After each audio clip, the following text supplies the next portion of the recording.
ቴክኖሎጂዎችን ተግባር ላይ በማዋል በዘርፉ የሚደርሱ ተጽዕኖዎችን መቀነስ እንደሚገባ ተጠየቀ። ሀና መንገሻ ተጨማሪ አላት። የማዕድን ኢንዱስትሪ ልማት ኢንስቲትዩት ከአሶሳ ዩኒቨርሲቲና ከክልሉ ማዕድን ሀብት ቢሮ ጋር በመተባበር ለወርቅ አምራቾች በምርት ሂደት በአካባቢና የግል ጤና ላይ የሚደርሰውን ተጽዕኖ የሚቀንስና ምርታማነትን የሚያሻሽል በቦራክስ ቴክኖሎጂ ዙሪያ ሲሰጥ የነበረው ስልጠና ተጠናቋል። የስልጠናው ተሳታፊ የወርቅ አምራች ማህበራት እንዳሉት የወርቅ ምርትን በቀላሉ ለማግኘት ሲባል የተለያዩ ኬሚካሎችን እንደሚጠቀሙ ገልጸዋል። ይህም አካባቢን ከመበከል ባለፈ ለሰው ልጆች ብሎም የእንስሳት ጤና ላይ ጉዳት የሚያስከትል መሆኑን ከስልጠናው ተገንዝበናል ብለዋል። በንድፈ ሐሳብና በተግባር በቦራክስ ቴክኖሎጂ ዙሪያ ስልጠና መውሰዳቸውን የገለጹት ሰልጣኞች ቴክኖሎጂው የወርቅ ምርታማነትን የሚያሳድግና ከኬሚካል የጸዳ መሆኑ የተሻለ ያደርገዋል ብለዋል። ይሄ አብስቶ የማውጣት ነገር አለ፣ ጥራቱን የጠበቀ ያኛው ደግሞ በብዛት አያወጣም፣ ነገር ግን ለመጠቅለል አቅም አለው። የተሻለም ሆኖ ከዚህ የተሻለም አይደለም። ስለዚህ ይሄኛውም ደግሞ ከጤና ጋር ጎጂ አይደለም።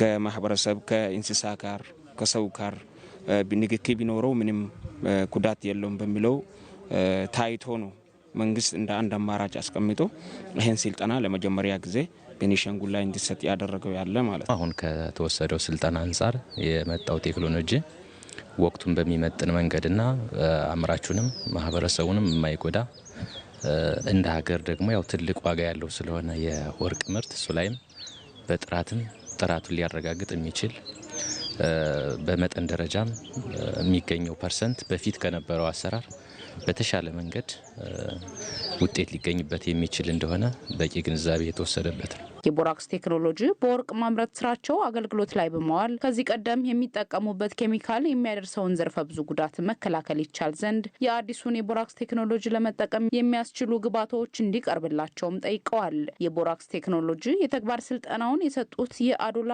ማይኒንግ ኢንጂነሪንግ ስራ አስኪያጅ ኢንጂነር ሰይድ አለሚን በበኩላቸው በማዕድን ዘርፉ የሚዋክኑ የምርት የጉልበትና የጊዜ ብክነት ብሎም የአፈር የውሃና የአየር ብክለት ስለመኖሩ በጥናት መለየት እንደተቻለ ገልጸዋል። በዘርፉ እንደ ሀገር የተለዩ ችግሮችን ለመቅረፍ የሚያስችሉ የቦራክስና ሌሎችንም ቴክኖሎጂዎችን ወደ ተግባር ለማስገባት ባለድርሻ አካላት በቅንጅት ሊሰሩ እንደሚገባ አሳስበዋል። አንድ ቦታ ላይ ስታንዳርዱን የጠበቀ የቦራክስ ቴክኖሎጂ ተሰራ ማለት በአጠቃላይ ወደ ኢትዮጵያ ነው፣ ወደ ተለያዩ ክልሎች ጉዳዩ ይቀጥላል። ስለዚህ ይሄን ለማስቀጠል ደግሞ የክልልና የፌዴራል እንደገና ደግሞ የኛ ድጋፍ ሰጭነት ተከታታይና ተመጋጋቢ መሆን አለበት። በዚህ መልኩ የሚባክነውንም ወርቅ የሚባክነውንም ጊዜ የሚባክነውንም ጉልበት ማስቀረት ይቻላል።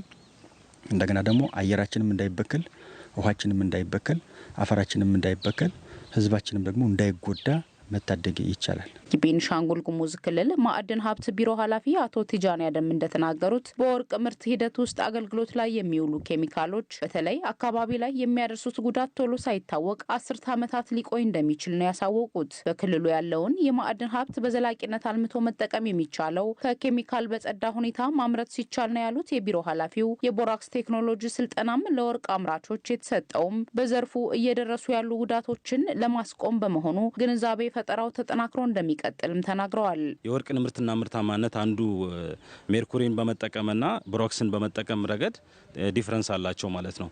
አሁን ቦራክስ ስንጠቀም ኦልሞስት 98% አካባቢ የወርቅ ምርትና ምርታማነትን ማሳደግ ይቻላል ማለት ነው።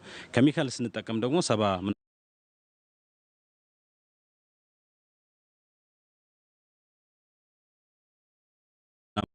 አካባቢ ነው። ያ ማለት ኬሚካል 70% ዝቅተኛ የሆነ የወርቅ ምርትና ምርታማነት አለ ማለት ነው። ቦራክስን ስንጠቀም ደግሞ 98 ኦልሞስት 100% ወርቁን የምናወጣውን አፈር ወርቅ ማውጣት እንችላለን ማለት ነው። ስለዚህ ይሄን ችግር የወርቅ ምርትና ምርታማነትን በከፍተኛ ደረጃ ያሳድጋል። ሰው ላይ የሚያመጣው ጎንዮሽ ጉዳት የለውም ማለት ነው። በመድረኩ ስልጠናውን ለሰጡ ባለድርሻ አካላት የምስጋና የምስክር ወረቀትም ተሰጥቷል።